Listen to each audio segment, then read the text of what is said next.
కున్నాం. ఒకటి రెండు కాదు, తెలంగాణ వ్యాప్తంగా ఎటు చూసినా 2014 నుంచి 2023 వరకు నిర్మాణాలే చేసుకున్నాం. ఎక్కడికక్కడ కొత్త కొత్త నిర్మాణాలు చేసుకునే ప్రయత్నం చేసుకున్నాం. కానీ గత 2 సంవత్సరాలుగా ఏం జరుగుతూ ఉంది ఒక్కసారి నేను మీకు ఇప్పుడు వివరించే ప్రయత్నం చేస్తాను, చూపెట్టే ప్రయత్నం చేస్తాను. మీరు ఒక్కసారి దయచేసి ఆలోచించాలని చెప్పి కూడా నేను కోరుతా ఉన్నాను. ఈ 2 ఏళ్లలో కొత్తగా ఒక్క ఇటుక పెట్టలేదు, కొత్తగా ఒక్క రోడ్డు కట్టలేదు, కొత్తగా ఒక్క నిర్మాణము చేపట్టలేదు. 10 ఏళ్ల మరి పరిపాలనని ప్రతిరోజు అవమానించే రేవంత్ రెడ్డి గారు ఈ 2 ఏళ్లలో ఏం చేశారయ్యా అంటే ఇప్పుడు నేను మీకు ఈ ప్రజెంటేషన్ ద్వారా వివరించే ప్రయత్నం చేస్తాను. ఆ తర్వాత కొంతమంది మిత్రులు మీతో మాట్లాడతారు, మీడియా సమక్షంలో వారి బాధ చెప్తారు. కాకపోతే నేను మీకు అందరికీ ముందుగా ఇచ్చే మాట ఒకటే, ఎవరెవరికైతే ఈ ప్రభుత్వం వల్ల తీరని అన్యాయం జరిగిందో మీకు నేను మాటిస్తా ఉన్నాను, మీకు జరిగిన అన్యాయాన్ని మాకు ఎక్కువ కాలం ఏం లేదు, ఇంకా కేవలం 500 రోజుల్లో తిరిగి కేసీఆర్ గారు రాబోతున్నారు. మీ ప్రతి ఒక్కరికి న్యాయం చేసే బాధ్యత నేను తీసుకుంటా అని చెప్పి నేను మీకు విజ్ఞప్తి చేస్తా ఉన్నాను. ఎవరెవరైతే అన్యాయం జరిగిందో, మీకు ఎవరెవరికైతే నష్టం జరిగిందో మీకు పూర్తి స్థాయిలో న్యాయం చేసే బాధ్యత మాది. ఎందుకంటే ఎవరు కూడా కోరుకోరు, ప్రభుత్వాలు చట్టపరంగా న్యాయపరంగా పనిచేయాలని కోరుకుంటారు తప్ప ఎవరు కూడా ఇంత అన్యాయంగా కిరాతకంగా పనిచేయాలని కోరుకోరు. ఆ క్రమంలో ఇది ఒక్కసారి దయచేసి మీరు అందరూ కూడా చూడాలని, చూసిన తర్వాత మనకు కొద్దిసేపు మాట్లాడుకుందామని చెప్పి కూడా విజ్ఞప్తి చేస్తా ఉన్నా. ఇది ప్లే చేయండి.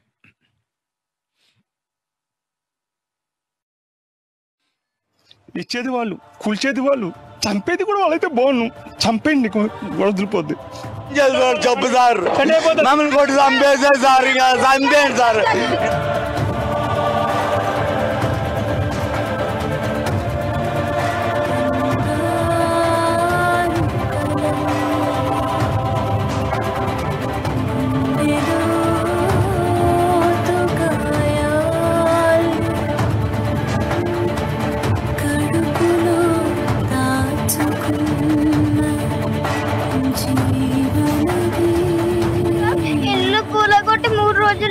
సార్ బుక్స్ కూడా బయట పడేసి పోయారు సార్.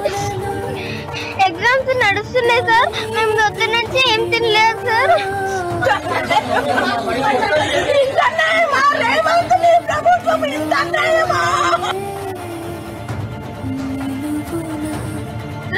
ఏం చేస్తారయ్యా మా బాధనే. ఉన్నాయి 30 సంవత్సరాల బట్టి నుంచి ఇక్కడ ఉంటున్నాం కదండి, మేము ఎక్కడో వెళ్ళిపోవాలి, ఎక్కడ ఉండాలి చెప్పండి. చిన్న చిన్న పిల్లలు పెట్టుకుని ఉంటున్నాం సార్, బెదిరిస్తున్నారు సార్, మేము ఎక్కడికైనా వెళ్ళిపోవాలి.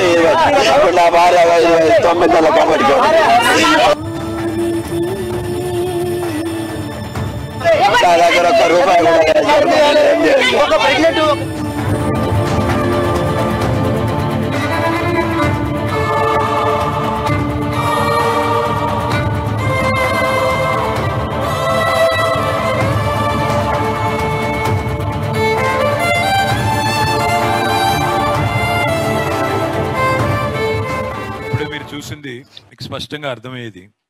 పేదవాడికి ఒక న్యాయం, లేనివాడికి రోజు అవమానం, ఉన్నవాడికి ఒక తీరు, లేనివాడికి మరొక తీరు. ఇది ఈ ప్రభుత్వం యొక్క పనితీరు. మీరు ఒక్క మాట దయచేసి ఆలోచించండి. ఇక్కడ వచ్చిన పెద్దలందరూ కూడా, అదేవిధంగా మీడియా మిత్రులు కూడా, ఒక ఇంటి గృహప్రవేశం జరిగి ఇంకా వారం రోజులు కాలేదు, మరి జేసీబీ వచ్చి ఇంకా జస్ట్ గుమ్మడికాయ కొట్టి వారం రోజులు కాలేదు, జేసీబీ వచ్చి బుల్డోజర్ వచ్చి వాళ్ళ ఇల్లు నేలమట్టం చేస్తే, కూల్చేస్తే ఆ కుటుంబం పరిస్థితి ఏంటి ఆలోచించండి. ఒక జీవితకాలం కష్టపడి పొదుపు చేసి పైసా కూడబెట్టి ఇల్లు కట్టుకుంటే దాన్ని హైడ్రా పేరుతో మరి కూల్చి పారేస్తుంటే, ప్రెగ్నెంట్ మహిళ అని కూడా చూడకుండా లాగి పారేస్తే, ఈడిచి పారేస్తే వాళ్ళ పరిస్థితి ఏంది ఆలోచించండి. హైడ్రా సృష్టించిన ఈ వలయానికి విలయానికి తన చుట్టూ ఏం జరుగుతుందో తెలవక ఒక 6 ఏళ్ల పాప సార్ 3 రోజుల నుంచి తిండి లేదు అని చెప్పి ఏడుస్తుంటే కనీసం పుస్తకాలు కూడా తీసుకొని ఇవ్వకుండా వాళ్ళ ఇల్లు మాట్లాడిస్తారు తల్లి, పుస్తకాలు కూడా తీసుకొని ఇవ్వకుండా వాళ్ళ ఇల్లు కూల్చింది ఈ హైడ్రా. అయితే పేదవాడికి ఒకలాగా, ఉన్నవాడికి ఇంకోలాగా నేను ఉత్తగానే అంటలేను.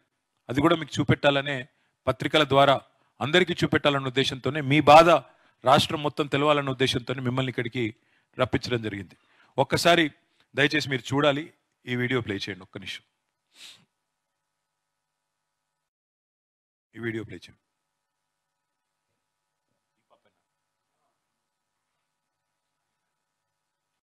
ప్లే చేస్తారా? Okay, sorry. నెక్స్ట్ స్లైడ్ అమ్మా. ఇది ఒక్కటి చూడండి, ఇది ఒక్కటి మీరు చూస్తే మీకు అర్థమవుతుంది. ఆయన ఉప ముఖ్యమంత్రి బట్టి విక్రమార్క గారు ఈ హైడ్రా విషయంలో, బట్టి విక్రమార్క గారు మరి ఆయనకి ఏమి ఇంట్రెస్ట్ ఉందో నాకు తెలియదు, కానీ ఒకరోజు పెద్ద ప్రజెంటేషన్ పెట్టారు. ఇది పెద్ద స్క్రీన్ పెట్టి ఇట్లాగే పెద్ద ప్రజెంటేషన్ ఇచ్చి ఇంతమంది అధికారులను కూర్చోబెట్టుకొని మేము చేస్తున్నది ఏదో చాలా గొప్ప పని అన్నట్టుగా ప్రజెంటేషన్ ఇచ్చారు. ఇచ్చి అంటే ఇక్కడ విచిత్రం ఏమంటే, ఆ రోజు విక్రమార్క గారు ఇచ్చిన ప్రజెంటేషన్లో చాలా విషయాలు చూపెడుతూ ఏమని, ఇదిగో ఇక్కడ పెద్ద బిల్డింగ్ కట్టారు, ఇక్కడ పెద్ద బిల్డర్ కట్టారు. ఇప్పుడు ఆ బిల్డర్ల పేర్లు చెప్తే నేను ఆ బిల్డర్లకు ఇబ్బంది అవుతుంది, అట్లాగే ఆ ప్రాజెక్టులకు ఇబ్బంది అవుతుంది. మేము ఎన్నడూ కూడా ఎవరిని ఇబ్బంది పెట్టిన వాళ్ళం కాదు, కాబట్టి నేను చెప్పడం లేదు. కానీ ఇంత పెద్ద మీటింగ్ పెట్టి, అంత పెద్ద స్క్రీన్ పెట్టి ఒక 15-20 పేర్లు చెప్పారు ఆయన. అర్ధగంట లోపల 15-20 ప్రాజెక్టులు అక్రమం అన్నట్టుగా, అదేదో చెరువుల్లో కట్టినారన్నట్టుగా ఇష్టం వచ్చినట్టుగా మాట్లాడారు. ఇవాళ మరి ఏం జరిగింది? ఇవాళ పేదవాడి ఇల్లేమో కూలిపోతుంది, పేదవాడి ఇంటి మీదకి బుల్డోజర్ వస్తుంది. మరి ఆ 15 ప్రాజెక్టులు మాత్రం ఒక్క ఇటుక కూడా చెక్కు చెదరకుండా అట్లాగే అన్ని బాగానే ఉన్నాయి. అంటే ఏం జరిగింది దీని వెనకాల? ప్రభుత్వ పెద్దలు పేర్లు ఎందుకు చెప్పారు, మళ్ళీ ఆ అపార్ట్మెంట్ల దగ్గరికి ఎందుకు పోలేదు, ఆ బిల్డర్ల దగ్గరికి ఎందుకు పోలేదు అంటే దీని వెనకాల జరిగింది ఏందో మతలబు మీకే అర్థమైందని నేను అనుకుంటా ఉన్నాను. ఇవాళ వాస్తవానికి ఎవరికైనా మధ్యతరగతి అయినా, దిగువ మధ్యతరగతి అయినా, పేదవారైనా, కూడు గుడ్డ నీడ ఇవి ఎవరైనా కోరుకునేది ఈ మూడే: తిండి, బట్ట, అట్లాగే ఉండడానికి ఒక రక్షణ. అది గుడిసె కావచ్చు, ఇల్లు కావచ్చు, చిన్నిల్లు కావచ్చు. దీనికోసం పల్లెటూరు నుంచి ఇక్కడ తరలి వస్తూ ఉంటారు. పల్లెటూరుల నుంచి ఇక్కడికి వచ్చి కూలి పని చేసుకొని ఇటుక పేర్చుకొని మీరు ఇల్లు కట్టుకుంటే దాన్ని అర్ధరాత్రి అపరాత్రి అనే సోయి లేకుండా ఈ రకంగా వచ్చి కూలగొట్టి అందరికీ అన్యాయం చేస్తూ ఉన్నది వీళ్ళు. ఈ ప్రజెంటేషన్ ఏదైతే విక్రమార్క గారు ఇచ్చారో, డిప్యూటీ సీఎం గారు ఇచ్చారో, మనం ఆలోచించాల్సి ఉంది. నిజంగానే కాంగ్రెస్ ప్రజాపాలన అయితే, నిజంగానే ఈ ప్రభుత్వానికి చిత్తశుద్ధి ఉంటే, చిన్న పెద్ద అనే తేడా లేకపోతే, పెద్దవాళ్ళని ఎందుకు ముట్టలేదు, పెద్దవాళ్ళని ఎందుకు కనీసం మీరు శిక్ష వేయలేదు, కనీసం వారికి ఎందుకు నోటీసులు అన్నా ఇవ్వలేదు, బట్టి విక్రమార్క గారు కానీ ప్రభుత్వంలో ఉండే పెద్దలు కానీ చెప్పే పరిస్థితి ఉందా? నిజంగానే హైడ్రా చేసేది మంచి అయితే మరి వాళ్ళు నిజంగానే సమాధానం చెప్పగలుగుతారా మీకు? అట్లాగే ఆ బిల్డర్లు ఏదైతే పెద్ద పేర్లు చెప్పారో వాళ్ళకి మరి చెప్పగలుగుతారా? ఇంకోటి, నిజంగా హైడ్రా చేసేది మంచి అయితే ఇట్లా 5 స్టార్ హోటళ్లలో మీటింగులు పెట్టి 5 స్టార్ హోటళ్లలో రియల్ ఎస్టేట్ వాళ్ళతో డీలింగులు చేయాల్సిన అవసరం ఉంటుందా? అంటే దీని వెనకాల ఏం జరిగింటది ఆలోచించమని చెప్పి నేను కోరుతా ఉన్నా. ఇక ముఖ్యమంత్రి గారు, ఉప ముఖ్యమంత్రి ఏమో ఇట్లా ఉన్నారు. ఇక వాళ్ళ అధికారుల సంగతి చూద్దాం. వాళ్ళ అధికారులు ఏం మాట్లాడుతున్నారో ఒక్కసారి చూద్దాం. హైడ్రా కమిషనర్ గారిది పెట్టండి అమ్మా. ఏంటి అసలు హైడ్రా పెద్దల వైపా పేదల వైపా? ఇక్కడేనండి, దీన్ని కొన్ని మనం చాలా స్పష్టంగా చూడాలి. మేము చేసిన అన్ని డెమాలిషన్స్ లో పేదవాళ్ళు ఎవరు లేరు, అన్ని పెద్దవాళ్ళే. సో సామాన్లు ఇవ్వడానికి బయటకు పెడితే కనుక the minute we start giving, వీళ్ళంతా ఏంటంటే చాలా మంది ఓటుకెళ్ళి తెస్తారు, లేకపోతే రకరకాల ఇన్ఫ్లుయెన్స్ చేయడానికి ట్రై చేస్తుంటారు. అందుకోసం మేము ఆ టైం ఇవ్వమన్నమాట. స్ట్రక్చర్స్ వస్తుంటాయి కనుక వాటిని ఖచ్చితంగా డిమాలిష్ చేయడం జరుగుతుంది. చెరువు FTL లోకి వచ్చి కడుతున్నటువంటి కానీ పర్మిషన్స్ ఎక్కడ కూడా అది యాక్సెప్ట్ చేయమని చెప్పేసి, స్ట్రక్చర్స్ వస్తుంటాయి కనుక వాటిని ఖచ్చితంగా డిమాలిష్ చేయడం జరుగుతుంది. చెరువు FTL లోకి వచ్చి కడుతున్నటువంటి కానీ పర్మిషన్స్ ఎక్కడ కూడా అది యాక్సెప్ట్ చేయమని చెప్పేసి.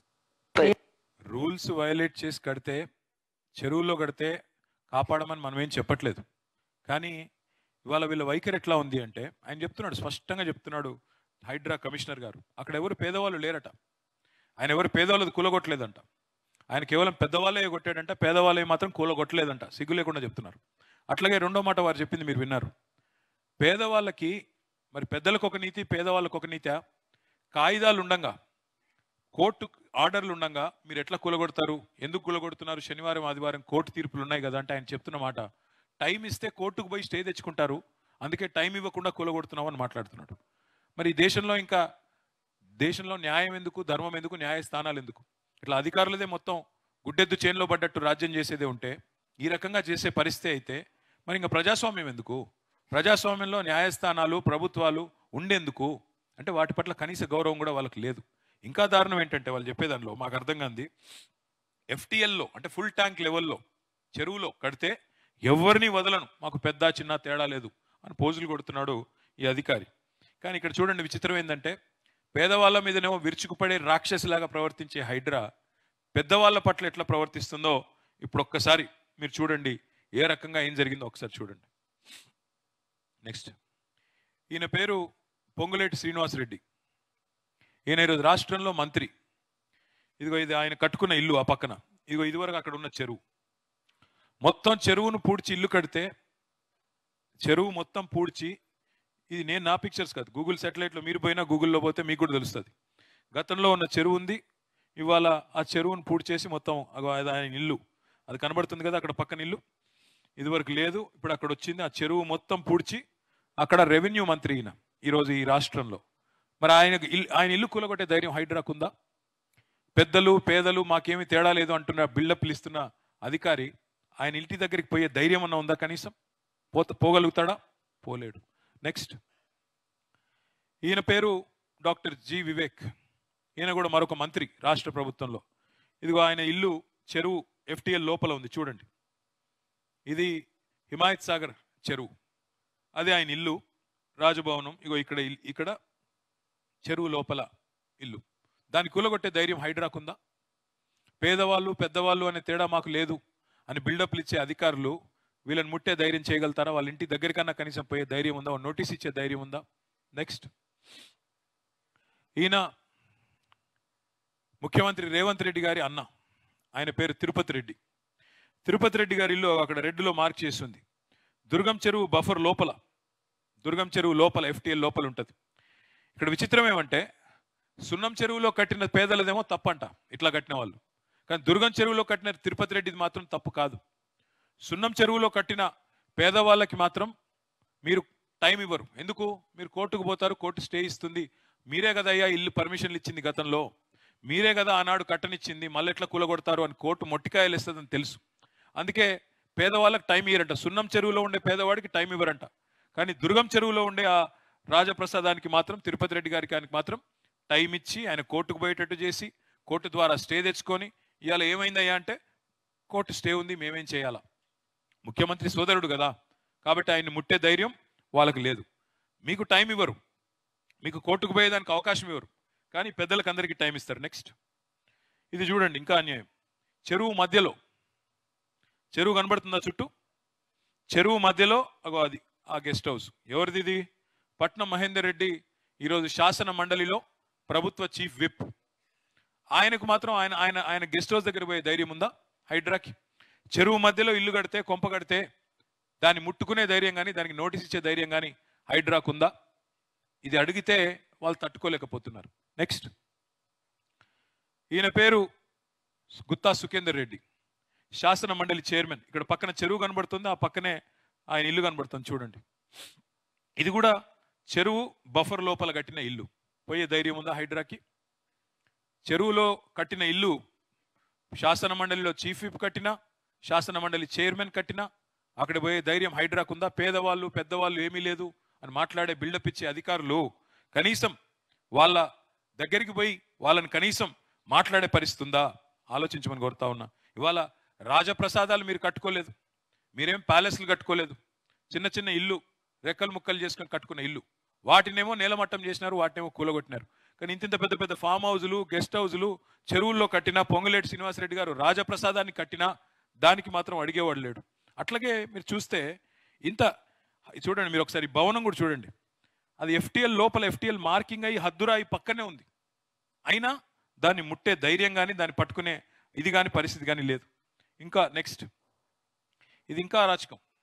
ఈయన మా పార్టీలో గెలిచిన ఎమ్మెల్యే శేర్లింగంపల్లి, ఈయన పేరు ఆరికపూడి గాంధీ, బీఆర్ఎస్లో గెలిచాడు. ఈయనకు ఒక జాగా, ఇది ఎక్కడ? గాజుల రామారం. ఇప్పుడు మీ గాజుల రామారం బాలయ్య బస్తీలు వచ్చారు కదా ఇక్కడ, ఇక మీ పక్కదే ఈయనది.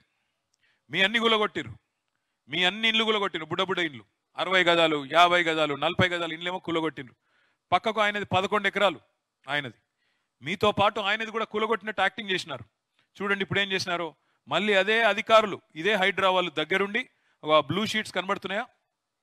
బ్లూ షీట్స్, ఆ బ్లూ షీట్స్ అన్ని దగ్గర ఉండి ఆరికపూడి గాంధీ పార్టీ మారిన దానికి ప్రతిఫలంగా నజరానాగా ఆయనకు ఆ 11 ఎకరాలు మంచిగా ఫెన్సింగ్ వేసి పేదవాళ్ళనేమో తరిమేసి తన్ని మీ మీద కేసులు పెట్టి ఆయనకు మాత్రం ఇలా బ్రహ్మాండంగా అక్కడ 11 ఎకరాలు బ్లూ షీట్లు వేసి ప్రభుత్వమే రక్షణ కవచంలాగా ఒక గోడలాగా నిలబడి కట్టించిన విషయం ఇక కూలగొట్టినట్టు ఇక్కడ మళ్ళీ తిరిగి కట్టించింది. అక్కడ ఇప్పుడు ప్రస్తుత పరిస్థితి అది.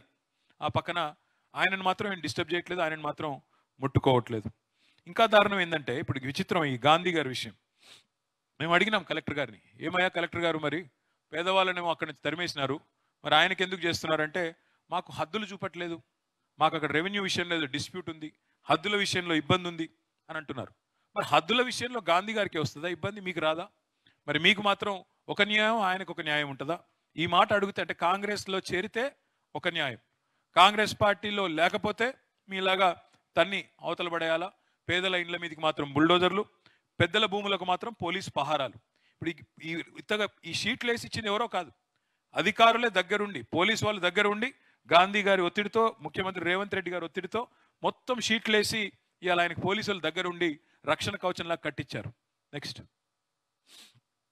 ఇది చూడండి, ఇది మూసీని అడ్డంగా కట్టిన, మూసీ నదిలో అడ్డంగా కట్టిన ప్రాజెక్టు.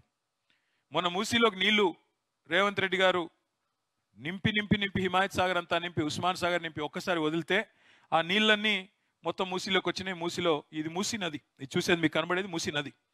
ఆ మూసీలో అడ్డంగా కట్టిన పెద్ద ప్రాజెక్ట్ ఇది. దాన్ని ఆపే అధికారం కానీ, దాన్ని ఆపే ధైర్యం కానీ హైడ్రాకుందా? దాన్ని పోయి నోటీస్ ఇచ్చి ఎట్లా కడతావు మూసీకి అడ్డంగా, మూసీని కబ్జా పెట్టి ఎట్లా కడతావు అని అడిగే ధైర్యం ఉందా హైడ్రాకి? లేదు. అంటే పెద్ద బిల్డర్లు కడితే చక్కగా వాళ్ళకు సహకరించి, వాళ్లకు తానాతందాన ఆడి, మొత్తంగా వాళ్ళకు చప్పట్లు కొట్టి, వాళ్ళకు పక్కన నిలబడే ఆకాశం అంత అంతస్తులు కడుతుంటే కూడా, ఆకాశం అంత పెద్ద కడుతుంటే కూడా అదేమో వాళ్ళకి కనబడదు. కానీ ఇవాళ మొత్తం మూసీకి అడ్డంగా ఇది కడితే చివరికి మొత్తం కింద MGBS bus stand, Imlibun bus stand కూడా మునిగింది. మరి మూసీలో నీళ్ళు ఎక్కడికక్కడికి ఆపితే, ఎక్కడికక్కడ కబ్జాలు పెడితే డెఫినెట్గా జరుగుతుంది కదా. దీన్ని మాత్రం అడ్డుకోరు. దీన్ని అడ్డుకునే మంత్రులై ముట్టరు, పెద్ద పెద్ద నాయకులే ముట్టరు. పెద్ద పెద్ద నాయకులకు పోలీసులే మంచిగా దగ్గర ఉండి, ప్రభుత్వమే దగ్గర ఉండి, ఇవాళ హైడ్రాని మేము వ్యతిరేకిస్తున్నామంటే ఇక దీనికి వ్యతిరేకిస్తున్నాం. ప్రభుత్వం బ్లాక్మెయిల్కి, వేల కోట్లు సంపాదించడానికి, బిల్డర్లను బెదిరించడానికి, వాళ్ళ దగ్గర డబ్బులు లాగడానికి బ్లాక్మెయిల్ టూల్ లాగా వాడుతున్నది హైడ్రాన్ తప్ప పేదలకు కానీ ప్రజలకు కానీ ఏ లాభం జరగలేదు. కాబట్టి మేము వ్యతిరేకిస్తున్నాం తప్ప మంచి పని చేస్తే మేము ఎందుకు వద్దంటాం? ఇగో ఈ రకమైన కార్యక్రమాలు, ఈ రకమైన ద్వంద్వ ప్రమాణాలు, డబుల్ స్టాండర్డ్స్ని ఎక్స్పోజ్ చేయడానికే మిమ్మల్ని ఇక్కడికి రమ్మన్నది. ఇంకా దారుణం ఏమంటే వాళ్ళ నాయకుడు రాహుల్ గాంధీ గారు ఉన్నారు ఢిల్లీలో. ఆయన ఏమన్నారు ఒకసారి వినండి. कांग्रेस पार्टी यहाँ पे गरीबों की लड़ाई लड़ेगी और यहाँ पे जो हो रहा है बिल्कुल गलत हो रहा है और इसके खिलाफ कांग्रेस पार्टी हर इंच पे लड़ेगी, हम छोड़ने वाले नहीं है। गरीबों की लड़ाई लड़ रहा है वो मोदी का, सही ठीक है, मगर बुलडोजर मेरे शरीर के ऊपर से निकलेगा। अगर यहाँ निकलेगा तो मेरे ऊपर से निकलेगा। బుల్డోజర్ మేరే శరీర్ కే ఊపర్ సే నిక్లేగా అంటే ఏంది? బుల్డోజర్ పోతే నా పెయి మీదకి వెళ్ళిపోవాలి, నా శరీరం మీదకి వెళ్ళిపోవాలని చెప్పి రాహుల్ గాంధీ గారు చెప్తున్నారు. మరి అక్కడ బుల్డోజర్ కింద పడుకుంది రాహుల్ గాంధీ గారేనా? అంటే ఢిల్లీలో, యూపీలో బుల్డోజర్ నడిస్తేనేమో రాహుల్ గాంధీ కోపం వస్తుంది. అదే తెలంగాణలో బుల్డోజర్ వచ్చి నీ ప్రభుత్వం, నీ కాంగ్రెస్ ప్రభుత్వం వచ్చి పేదల పుట్టగొడుతుంటే నీ ప్రభుత్వమే రిజిస్టర్ చేస్తుంది బిల్లులు, నీ ప్రభుత్వమే కూలగొడుతుంది, నీ ప్రభుత్వమే పట్టాలు ఇస్తుంది, నీ ప్రభుత్వమే కూలగొడుతుంటే ఎక్కడున్నారు రాహుల్ గాంధీ గారు? కనీసం ఫోన్ చేసి ముఖ్యమంత్రికి చెప్పొస్తలేదా? చేయకయ్యా ఈ పని, తప్పు పని చేస్తున్నావు అని చెప్పే ధైర్యం కూడా లేదా? ఇక్కడ నుంచి వచ్చే డబ్బులు మూటలు ఆగిపోతాయనా? ఏంది నీ భయం? ఇంకొక మాట నెక్స్ట్ కూడా చూడండి ఒకసారి. నీళ్ళు కూడా పోయిందమ్మా.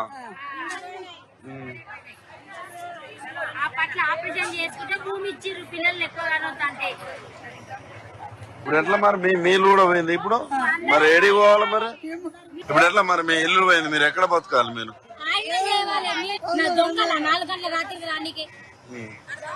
అంటే మీరు కబ్జా చేసిరు అంటున్నారు. అంటే ఇందిరమ్మ ఇచ్చింది అంటే ఇప్పుడు మీరు ఇందిరాగాంధీ ఇచ్చింది అంటున్నారు. మళ్ళీ అదే కాంగ్రెస్ పార్టీ అమ్మ ఇప్పుడు. ఇక్కడ విచిత్రమైన విషయం ఇది కొండాపూర్, శేర్లింగంపల్లి మండలం కొండాపూర్లో ఈ సైటు. ఇక్కడ 1980లో ఇందిరాగాంధీ గారు ఇంకా అప్పటికి బతుకున్నారు, 84 దాకా. ఆ టైంలో కుటుంబ నియంత్రణ ఆపరేషన్లు చేయించుకుంటే వాళ్ళకు ప్రోత్సాహకం కింద ఆ రోజు పట్టాలు ఇచ్చారు, ఇందిరాగాంధీ ప్రభుత్వం ఇచ్చింది. దాని పేరు ఇందిరమ్మ కాలనీ అనుకుంటా కొండాపూర్లో. ఇవాళ ఆ ఇందిరమ్మ కాలనీలో ఇందిరమ్మ రాజ్యం అని చెప్పుకునే రేవంత్ రెడ్డి గారి ప్రభుత్వం వాళ్ళందరినీ ఎలగొట్టింది. అక్కడ ఎవరో బిల్డర్ కోసమో పెద్దవాడి కోసమో వాళ్ళందరినీ తరిమేసి ఇందిరాగాంధీ గారు ఇచ్చిన పట్టాలు రద్దు చేసి ఇవాళ వాళ్ళని మెడల్ బట్టి బయటికి నూస్తే ఇది వాళ్ళ ఆక్రోశం. నేను ఇంకొక మాట ఇక్కడ ఆలోచించమని కోరుతున్నా. హైడ్రా చేసేది న్యాయమే అయితే, హైడ్రా చేసేది కరెక్టే అయితే, అర్ధరాత్రులు అపరాత్రులు శనివారాలు ఆదివారాలు ఎందుకు వస్తారండి? నోటీస్ ఎందుకు ఇవ్వరు? ఎందుకు నోటీస్ ఇవ్వవు? నువ్వు నిజంగా నువ్వు న్యాయబద్ధంగా ధర్మబద్ధంగా నువ్వు చేసే పని కరెక్టే అయితే నోటీస్ ఇవ్వడానికి, ప్రజల దగ్గర ఉన్న కాగితాలు చూడడానికి నీకు వచ్చిన ఇబ్బంది ఏంది? ఆ మాట అడిగితే చెప్పట్లేదు. వాళ్ళ జనం ఈ రకంగా మాట్లాడుతున్నారు. ఇంకా విచిత్రమైన ఒక విషయం నేను చూపెట్టి నేను ముగిస్తాను. అంటే ఎంత అన్యాయం అంటే, తెలంగాణలో సామెత ఉంది, ఓడ మీద ఉన్నప్పుడు ఓడమల్లన్న, ఒడ్డుకెక్కినాక బోడమల్లన్న అని. ఒక్కసారి ఇప్పుడు ముఖ్యమంత్రి రేవంత్ రెడ్డి గారు ఆనాడు ప్రతిపక్షంలో ఉన్నప్పుడు ఏం మాట్లాడారో అది కూడా చూడండి ఒక్కసారి. అయ్యప్ప సొసైటీలో ఉన్న పలంగా రూపాయి జమేసి ఉద్యోగస్తులు 200 గజాలు 400 గజాల కట్టుకుంటే జేసీబీలు పెద్ద పెద్ద మిషన్లు తీసుకొని వెళ్ళి పాపం నేలమట్టం చేసిండు. క్రిమినల్ వేస్ట్, ఇసుక, సిమెంటు, మిగతాయి చట్టంలో ఒకవేళ ఇర్రెగ్యులారిటీ జరిగినా రెగ్యులరైజ్ చేయడానికి చట్టంలో నిబంధన ఉంది. రెగ్యులరైజ్ చేయడానికి you have a certain rules and regulations. Criminal waste గా మొత్తం ఉన్న పలంగా నేలమట్టం చేయాల్సిన అవసరం ఉందా సార్? అయినారు కదా ఆయన సుభాషితాలు. క్రిమినల్ వేస్ట్ కూలగొట్టడం తప్పు, ప్రతిపక్షంలో ఉన్నప్పుడేమో కూలగొట్టడం తప్పు, కూల్చివేతలు తప్పు. Criminal waste of public money, తప్పులైతే రెగ్యులరైజ్ చేయాలి. ఇవన్నీ రేవంత్ రెడ్డి గారు చెప్పింది, నేను చెప్పింది కాదు. ప్రతిపక్షంలో ఉన్నప్పుడు రేవంత్ రెడ్డి గారు స్వయంగా చెప్పిన మాటలు. తప్పు జరిగితే క్రమబద్ధీకరించండి, రెగ్యులరైజ్ చేయండి, నోటీసులు ఇవ్వండి, కూలగట్టకండి. కట్టిన నిర్మాణాలు కూలగొడితే ప్రజలు రెక్కలు ముక్కలు చేసుకొని సంపాదించిన డబ్బులు వృధా అవుతాయి. ఇది నేను చెప్తున్న మాటలు కాదు, ఇంకోటో చెప్తున్న మాటలు కాదు. ఇవాళ ముఖ్యమంత్రిగా ఉన్న రేవంత్ రెడ్డి గారు ప్రతిపక్షంలో చెప్పిన మాటలు.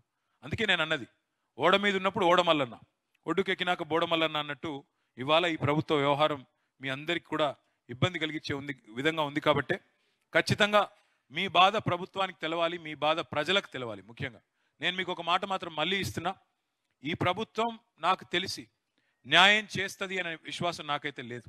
ఎందుకంటే కూలగొట్టిందే వాళ్ళు, అన్యాయం చేసిందే వాళ్ళు. అటు వాళ్ళు న్యాయం చేస్తారని నేను అనుకోడు.